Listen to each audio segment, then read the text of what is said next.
Baara ndax askanu Sénégal dañuy seetaan Ousmane Sonko li Macky Sall bëgg ci Ousmane Sonko am ko ci Ousmane Sonko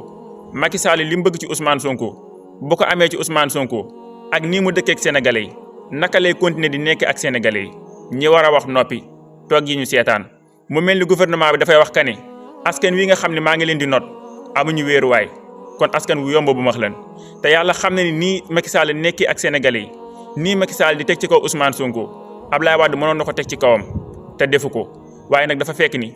gouvernement yi fi jiitu danoo bëgg jàmm bëgg dereeti askan wi bëgg deri askan wi bëgg tamit seen jàmmi askan waaye bul yaakaar ni mukk ni que ni opposition bi ñoom ñoo dëgër bopp wala ñoom ñoo nekk ay yéekati fitna dafa fekk ni gouvernement bi ñu ko seqal moom la askanu Sénégal ñorut yéen askan wi bu leen mas a seetaan Ousmane Sonko bu leen mas a wan ginnaaw Ousmane Sonko bu leen mas a war Ousmane Sonko li Macky Sall bëgg ci Ousmane Sonko saa yu ko amee ni mu nekk ak yéen jamono jii saa yu ko dëkkee ak yéen di ngeen dëkk ak moom dëkk gu yàgg